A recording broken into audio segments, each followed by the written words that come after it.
Bonjour à tous et bienvenue dans le 19e des prix de la saison consacré au Grand Prix de Mexico City. J'espère que vous allez bien, que vous avez passé un bon week-end, que vous êtes abonné à la chaîne. Attention, vous n'êtes pas tous forcément, ça peut compter. Et j'espère que vous êtes prêts pour attaquer ce grand débrief avec moi. Pas mal de choses à aborder et j'ai envie de commencer par une chose qui m'a fait plaisir. C'est la FP1 avec plein de pilotes rookies. Vesti chez Mercedes à la place de Russell, Douane dans l'Alpine à la place de Gasly, Birman dans la Haas de Magnussen et Isaac Hadjar dans l'AlphaTauri de Tsunoda.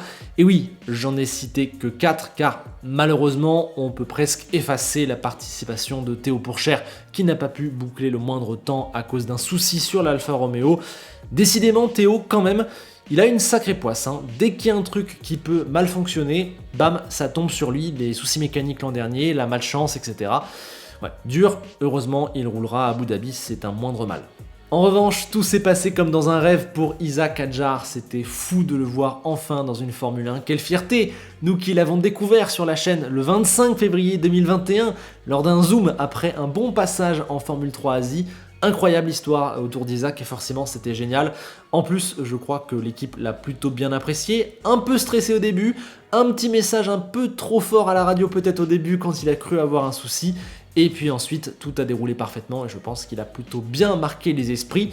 Incroyable, première étape largement validée. La deuxième, ce sera de rouler dans la Red Bull à Abu Dhabi.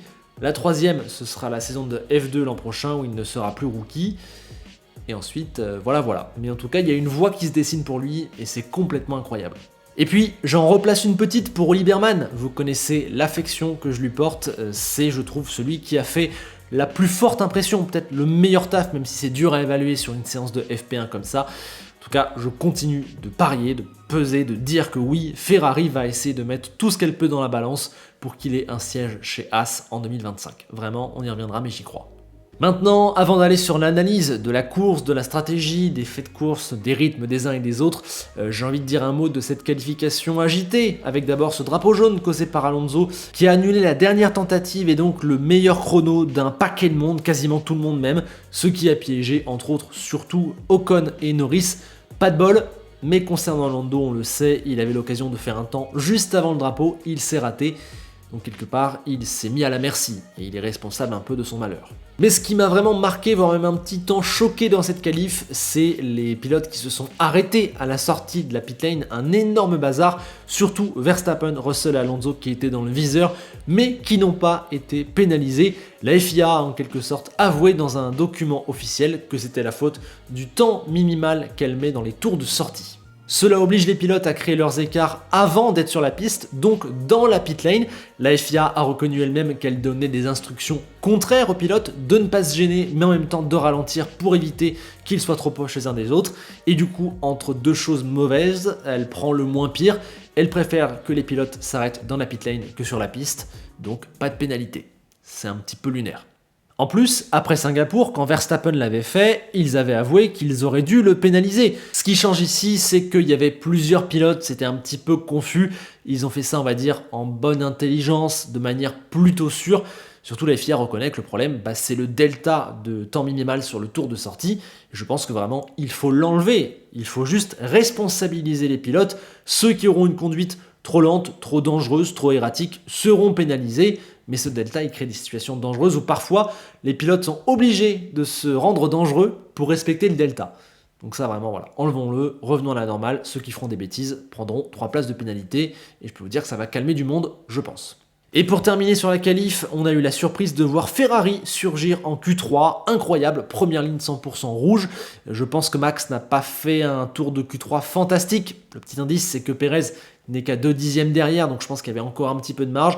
Puis on est aussi sur un tracé particulier, en altitude, avec une piste qui était quand même assez sale, des conditions où personne n'a amélioré sur l'ultime tentative de Q3 également, je pense que ça a joué.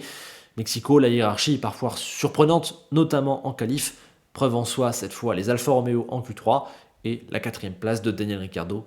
Évidemment, on en reparlera plus tard dans ce débrief. Mais vous le savez, qui dit Mexico dit freinage 800 mètres après la ligne de départ et donc pénalité et gros problème pour ceux qui partent en première ligne.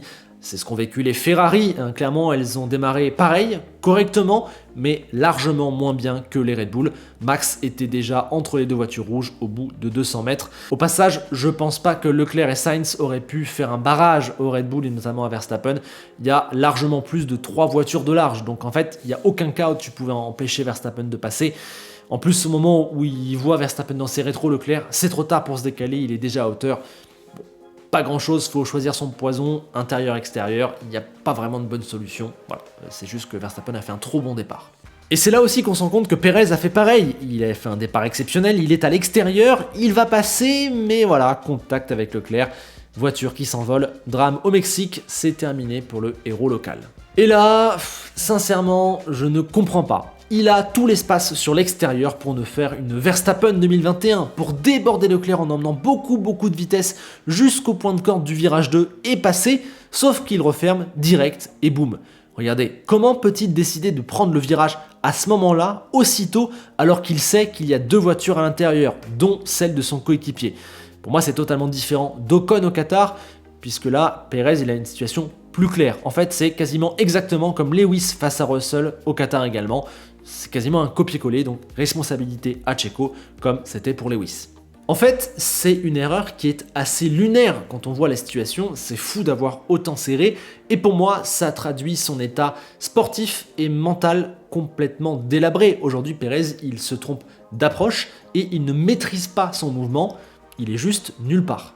Quand tu es, à mon sens, dans une situation aussi négative, que tu sais que tu ne peux pas gagner puisqu'il y a Verstappen qui est devant, et que tu te retrouves à prendre un aussi bon départ à domicile, il n'y a qu'un truc à faire, c'est capitaliser, enfin prendre la 2e, au moins la 3e place, et donc construire sur 71 tours sur ce bon départ, pas tout risquer d'un coup.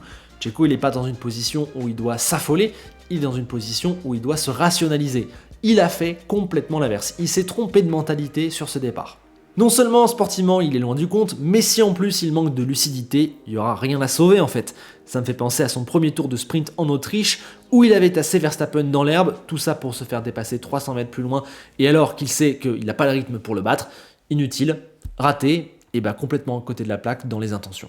Déjà que je l'imaginais plus vraiment rester chez Red Bull la saison prochaine vu la situation et que les rumeurs du week-end n'ont pas été très favorables envers Checo, là j'ai un peu l'impression que symboliquement il a mis fin tout seul lui-même à son histoire chez Red Bull, voire peut-être même à son histoire en F1 parce que est-ce qu'il retrouvera un siège? Il n'y a plus que celui de Sargent. C'est dur mais ouais, il s'est trompé totalement sur toute la ligne. Après ça a d'abord été une véritable surprise de voir Leclerc continuer. Il a perdu l'endplate gauche de son aileron avant. Il y a eu d'ailleurs une petite enquête, finalement pas d'action, parce que je vois pas ce qu'on aurait pu vraiment lui reprocher, puisqu'il ne pouvait pas voir le bout qui dépassait, et car voilà, ça durait 1 tour et demi, même pas sans qu'on le prévienne, donc pour moi, pas de problème. Et on a assisté à un premier Grand Prix, on va dire, dans lequel on a eu une grosse surprise, l'arrêt de Verstappen dès le 19e tour. On attendait un arrêt, clairement Red Bull allait en faire 2. Ferrari, elle, était certaine de ne faire qu'un seul arrêt et Mercedes a fait encore une fois une sorte d'entre-deux. Hamilton s'est arrêté pile entre Verstappen et Leclerc, on va dire. Mais voilà, quoi qu'il arrive, Verstappen aurait gagné ce Grand Prix-là, même en faisant un arrêt de plus, il n'y avait pas photo. Et en vérité, après l'arrêt de Leclerc, le résultat était scellé, au moins pour ce qui est du top 4. Verstappen, Leclerc, Hamilton, Sainz. Et derrière, seul Norris pouvait chambouler le groupe Ricciardo, Piastri, Russell. Sauf qu'il y a eu cet énorme crash pour Magnussen qui a créé un 2e Grand Prix. C'est la faute de la défaillance de sa suspension arrière gauche qui a lâché au pire endroit et l'a envoyé dans le mur très violemment. Il était assez sonné, c'était vraiment un accident très violent. Du coup, sportivement, ça veut dire drapeau rouge, parce que vraiment des dégâts, la voiture qui prend feu, des Tech Pro à réparer, je pense que c'était clairement la bonne décision, sinon on aurait fait 27 tours sous safety car.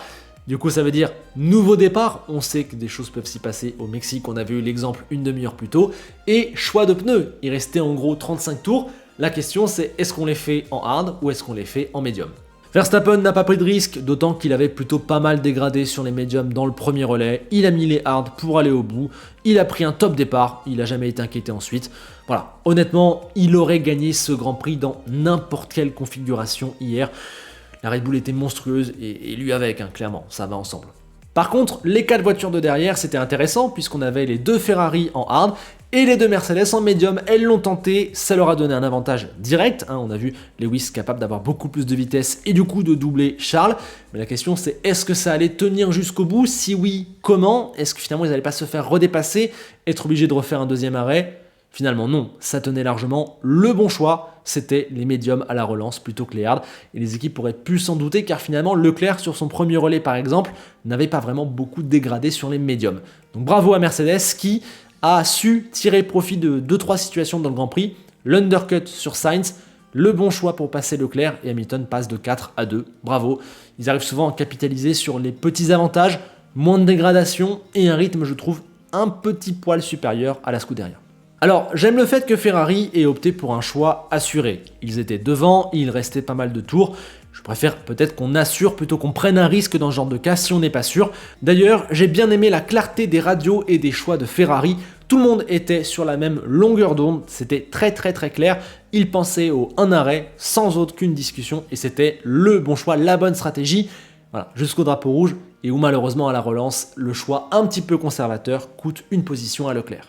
Et après ça, en vrai, hormis la remontée spectaculaire de Norris sur laquelle on va revenir, il n'y a pas eu grand-chose. C'était serré entre les pilotes, ça va, ça se suivait, mais sans aucune animation. Et c'est là que j'ai peut-être envie d'émettre quelques petites critiques sur ce circuit de Mexico, puisqu'au final, la ligne droite, elle est immense, mais elle ne permet pas vraiment beaucoup de dépassement. Est-ce que c'est dû à la densité de l'air? Est-ce que c'est dû au fait que la piste est quand même assez sale? Est-ce que c'est dû au dernier secteur qui lance sur la ligne droite dans le stadium où c'est sportivement inintéressant? L'image est très belle, le stadium et tout, mais en vrai, le secteur 3 là, il est vraiment inutile, il est très moche, les voitures sont très lentes, ça sert vraiment à rien et je trouve que ça conditionne mal pour la ligne droite et un éventuel dépassement. J'ai aussi envie de dire que la forme du premier virage est peut-être pas forcément encourageante vis-à-vis des plongeons. Déjà, c'est très sale à l'intérieur. Et puis, j'ai essayé de vous le dessiner, même si c'est très mal fait. Il y a une sorte de double premier virage, en fait. Ça retourne un petit peu au point de corde. Et voilà, ça aussi pour les plongeons, c'est pas forcément génial, puisque la trajectoire naturelle fait que le pilote dépassé à l'extérieur va revenir sur la trage. Donc c'est un petit peu bizarre. Et puis voilà, j'ai pas grand chose à dire de plus au niveau de la physionomie de la course, de tout ce qu'il s'est passé. Il y avait quand même de vrais écarts à la fin, il y avait un petit groupe un peu serré pour le dernier point, évidemment on y reviendra. Voilà, j'ai dit tout ce que j'avais à dire là-dessus. Je vous propose de passer à une analyse plutôt détaillée, un peu au cas par cas, équipe par équipe. On a en vrai déjà beaucoup parlé de Red Bull, il n'y a pas grand chose à dire. Perez, on l'a évoqué, Verstappen, il a été complètement impérial et record encore une fois. Donc on va se diriger sur Mercedes où il y a peu de choses à dire également sur un Hamilton qui aura été sans faute et vraiment parfait ce dimanche. Je pense aussi qu'en qualif, il n'en avait pas encore beaucoup sous la pédale, il ne pouvait pas faire beaucoup mieux. Parfait. Par contre, Russell, encore une fois, il a vécu un week-end très compliqué, il finit quand même très loin de Lewis. Le rythme, c'était pas du tout ça. Il avait été top au Qatar, là il a pris un coup, même en qualif où il brillait en début d'année, il arrive de moins en moins bien à faire la différence, à être devant tout simplement. J'ai tendance à penser que les upgrades apportés à Austin ne lui vont pas forcément, que ça a mis la voiture dans une direction qu'il n'aime pas énormément. Ce qui est sûr, c'est qu'il va finir la saison quand même assez loin de Lewis. Il y a un vrai écart, je trouve, entre les deux, et la dynamique de fin, elle est potentiellement pas bonne. Attention à ne pas arriver dans la trêve hivernale avec quelques mauvais souvenirs de 2023. Côté Ferrari, on va traiter Leclerc exactement de la même manière que Lewis, puisqu'il a été absolument parfait, rien à redire, avec en prime une nouvelle pole. Alors oui, la stat des pôles non convertis, elle est folle, elle fait très mal, elle est catastrophique, mais voilà, il suffit de s'intéresser 30 secondes au sujet pour comprendre que dans 90% des cas, il n'y est pour rien dans le fait de ne pas avoir converti la pole, et qu'en plus, je trouve qu'il est particulièrement excellent sur un tour, en qualif, et que du coup, des fois, il a pris des pôles qu'il n'aurait pas dû prendre vraiment à la régulière. Voilà, cette stat elle est comme ça, il y a quand même un podium à l'arrivée et lui a été parfait. Il avait même un rythme exceptionnel sans le bout d'aileron au début. Voilà, bravo, RAS. Sainz lui s'est encore montré en retrait, surtout sur le premier relais où la différence de rythme se chiffrait au-delà de la demi-seconde par tour assez souvent. Mais encore une fois, comme à Austin, il sait parfaitement limiter la casse, il n'est même pas un dixième derrière en qualif. Le deuxième relais est bien meilleur. Il y a une énorme défense tout au long du Grand Prix où souvent son adversaire derrière, Ricciardo ou Russell, a le DRS, même Hamilton au début, et n'arrive pas à passer. Et donc à l'arrivée, il y a un super résultat pour Ferrari. Bravo, c'est une assurance, Carlos Sainz. Il est devenu une assurance, ce qu'il avait du mal à être en début de saison dans cette voiture. On continue de descendre dans ce wagon des top teams et on aborde McLaren qui n'a pas vraiment aimé Mexico. Ça leur correspond moins que par exemple Suzuka ou Losail qui sont vraiment typés vraiment pour eux. Même si au final, le rythme de Norris à la fin, qui a démonté tout le monde et est remonté très fort jusqu'à doubler par exemple la Mercedes de Russell, a laissé un petit peu rêveur. Est-ce qu'il n'aurait pas pu faire mieux sans la Q1, sans le deuxième départ aussi de Lando qui est raté? Est-ce qu'il ne s'est pas gâché tout seul une occasion? Cette fois, non pas de victoire comme au Qatar, mais de podium. Peut-être que ouais, je pense que franchement, si le week-end s'était passé normalement pour lui, il y avait podium à la clé, deuxième, troisième à minima. Ce qui est sûr, c'est que voilà, il a un rythme pur exceptionnel, un niveau pur exceptionnel, mais la concrétisation n'y était pas ce week-end. Il faudra qu'elle soit là le jour où il jouera des choses très sérieuses. C'est ce palier-là qu'à mon sens, il doit encore passer. Au passage, j'ai pas compris pourquoi ils n'ont pas profité de cette Q1 et de cette position sur la grille très lointaine pour partir des stands et changer tout le bloc moteur, d'avoir un truc neuf, gratuit. Peut-être que ça va compter sur les derniers Grands Prix où une victoire peut-être aurait pu aller s'arracher. On verra. Quant à Piastri, une nouvelle fois, il me laisse un petit peu sur ma faim parce qu'il se fait totalement croquer par Norris. C'était plus que flagrant. Et en vérité, cette différence de rythme, on la voit tous les dimanches. Ça reste ok évidemment, mais on fera bientôt une vidéo sur son cas pour faire le bilan un petit peu de sa saison rookie et analyser vraiment le fond de ses performances, son vrai niveau en quelque sorte. Mais attendez, je vous l'avais promis et on n'en a pas encore parlé, évoquons celui qu'on peut considérer comme l'homme du week-end, peut-être au moins dans l'image, dans la performance, dans ce qu'on retiendra. Daniel Ricciardo, 4e en qualification, 7e en course, et encore ça aurait pu être mieux, parce que le drapeau rouge et le deuxième départ, le mettent pas bien et le font passer de 5 à 7. Je pense qu'il aurait terminé 5 si ça s'était fini normalement. Le bon timing en revanche, c'est le fait de sortir une perf comme ça maintenant, alors que Pérez est sous pression, après avoir été un peu rouillé à Austin comme il l'a dit, et n'avoir pas pu nous prouver son talent dans cette saison où très vite il a été blessé au poignet et raté pas mal de grands prix. Là, pour la première fois depuis quoi ? Monza 2021 peut-être, il nous a remontré qu'il avait ce truc en plus, qu'il était Daniel Ricciardo. On s'est dit, ah ouais, pas mal. Très fort, il se crée un début de dynamique positive qui peut peut-être le driver sur la fin de saison et lui faire promettre de très belles choses pour 2024. On verra. Attention quand même à l'effet Mexico, c'est un circuit qu'il adore, la pole en 2018, l'excellente perf aussi l'an dernier avec McLaren alors que normalement il était nulle part. Peut-être que Mexico embellit son niveau. On verra à Interlagos. Alors forcément en face c'est frustrant pour Tsunoda qui a été obligé de prendre plein de pénalités moteurs et de partir 19ème, donc voilà, week-end un peu gâché, mais ça a été rééquilibré par le timing du drapeau rouge qui lui a offert une 8ème place et un arrêt gratuit complètement tombé du ciel. Il n'aurait jamais dû se retrouver à jouer aussi haut, donc voilà, ça équilibrait et le rythme était correct, voire même plutôt bon, sauf qu'il a fait une erreur qui pour moi gâche tout en fait. Pour moi, c'est lui le principal responsable de l'accrochage avec Oscar Piastri, puisqu'il resserre bien trop tôt sur l'Australien, qui ne peut pas vraiment faire grand-chose. Il attaque le virage trop tôt, alors que comme Pérez, il peut emmener sur l'extérieur, il n'a pas intérêt à faire ça, il va passer, il a plus de rythme, il est devant, il pourra dicter sa stratégie au T2, un peu comme Gasly l'a fait en défendant lui sur Bottas, mais non, risque inutile, et surtout risque qui fait mal à AlphaTauri, qui a en grand besoin de points, et qui, voilà, allait en marquer 2, je dis même 4 de plus grâce à Tsunoda. Finalement, c'est 0 et ça peut compter dans la fin de championnat. On va voir plus tard à quel point c'est serré en bas. Et en vrai, c'est encore une erreur, couplée aussi au comportement à la radio derrière ça, qui me laisse perplexe à la fois sur son niveau, je ne sais pas vraiment juger ses progrès depuis 3 ans en Formule 1, mais aussi voilà, sur son avenir. Pour moi, il ne deviendra jamais vraiment un pilote qui comptera grandement en F1. Loin d'être mauvais évidemment, il ne fait pas tâche sur la grille, on a déjà évoqué son cas longuement dans une vidéo. Mais clairement, s'il n'y avait pas une pénurie de talent chez Red Bull et qu'il n'y avait pas Honda, Red Bull ne l'aurait pas gardé. Voilà, c'est un peu dur. Alpine, elle, c'est terrible d'en parler aussi tard dans cette vidéo, mais écoutez, il n'y a pas grand chose à dire. Il n'y avait pas grand rythme ce week-end et il termine le week-end sans passage en Q3 avec un seul point à l'arrivée en s'étant longuement battu dans le rang des Alfa Romeo, des Haas, loin derrière les AlphaTauri ce week-end. Bon voilà, Mexico particulier, moteur, etc. Bon. On va peut-être mettre de côté, on verra, j'espère qu'Interlagos sera mieux, mais ils étaient quoi, 5ème, 6ème force. Il y a un petit point à l'arrivée avec un Ocon qui a bien sauvé son dimanche et qui a bénéficié d'un bon timing de la safety car et du drapeau rouge, contrairement à Gasly qui, je pense, aurait terminé 9ème devant Albon s'il n'y avait pas eu tous ces faits de course là. Albon justement qui a été génial encore une fois, hein, vraiment le même niveau de performance chaque week-end, je pourrais préenregistrer un extrait et le rejouer. Il a très bien utilisé une Williams qui avait du potentiel, ils ont fait des très bons résultats en essai libre, qualif décevante, à l'arrivée il y a quand même 2 points, je pense que l'un dans l'autre, il signe.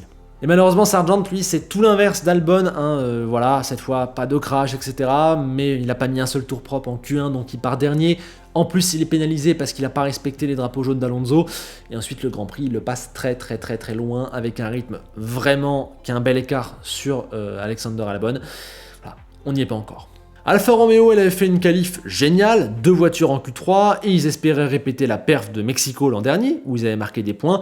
Mais voilà, un mauvais départ de Bottas, un timing de drapeau rouge pas forcément avantageux, un Guan Yu Zhou qui dégringole un peu, un rythme qui est finalement pas si bon que ça, et à l'arrivée, ils sont totalement incapables de rivaliser. C'est pas si loin des Alpines, mais ça passe pas, encore une fois. Et Haas, elle, à l'inverse de d'habitude, s'en est peut-être un petit peu mieux tirée en course qu'en qualif. Magnussen a quand même encore pris un éclat vis-à-vis d'Hülkenberg, avant évidemment d'avoir cette défaillance mécanique. Hülkenberg qui a mené 2 fois un long train DRS où il maintenait les gens derrière et tenait quelques petits points. Mais voilà, la Haas ne lui permet pas normalement de jouer les points. Heureusement, le drapeau rouge lui a redonné une chance puisqu'il repart, je crois, 9ème, un truc comme ça. Ça n'a pas tenu jusqu'au bout. Voilà. La Haas, faut pas trop lui en demander non plus. Et voilà, on a traité toutes les équipes présentes ce week-end sur la grille. Attendez. Ah, on me dit que Aston Martin était aussi présente. Je l'ignorais. Ouais, bon, j'ironise un peu parce que je savais pas trop comment aborder ce cataclysme de la part des Verts sur la lancée de leur dynamique totalement déprimante. Ils ont vraiment fait n'importe quoi ce week-end, ils n'y étaient pas du tout. On a encore décidé de briser le parc fermé avec la voiture de Stroll pour changer les réglages. C'était mieux que celle de la voiture d'Alonso, qui était complètement à l'ouest. Hein. Franchement, il a été totalement transparent. Mais c'était quand même loin, la pire force du plateau. Sincèrement, on a assisté au pire Grand Prix d'Aston Martin de cette saison largement, voire même peut-être depuis, je sais pas, Bahreïn 2022, un truc comme ça. C'est énorme, c'est fou. Alors bon, cette contre-performance, pour l'instant, je décide de la mettre entre parenthèses, de ne pas la compter, parce que c'est Mexico. Mexico, c'est particulier, on n'arrête pas de le répéter, et en plus, historiquement, c'est une écurie qui ne performe pas là-bas. Je vais plutôt garder en tête le rythme de course à Austin, avec les évolutions sur la voiture de Lance Stroll, qui avait été vraiment énormissime, largement devant Alpine par exemple. Interlagos, ce sera un circuit plus classique déjà, on pourra voir. Mais voilà, c'est sûr que c'était un énorme coup éco-classement. Voilà, ils ont définitivement perdu la 4e place. Justement, on parlait des classements, on fait un petit point. Côté pilote, Hamilton revient à 20, longueur de Sergio Pérez, il reste 3 Grands Prix. Va-t-il le faire ? La dynamique comptable dirait plutôt oui. Sainz, lui, est le nouveau 4e, à égalité avec Alonso, mais il a gagné, donc il est devant. C'est serré ensuite derrière, vous le voyez, jusqu'à la P8 où je pense que ça va bouger. Alonso peut même terminer 8ème. Donnez-moi vos pronos pour cette partie de tableau si vous voulez. Et sachez aussi que tous les pilotes de cette saison, sauf Nick De Vries, ont désormais scoré des points avec les 6 qu'a engrangé Daniel Ricciardo. Côté équipe, McLaren et Ferrari marquent toutes les deux 27 points ce week-end, donc il y en a toujours 22 d'écart, ça n'a pas bougé. McLaren, elle en a désormais 20 d'avance sur Aston, voilà, c'est je pense en très bonne voie.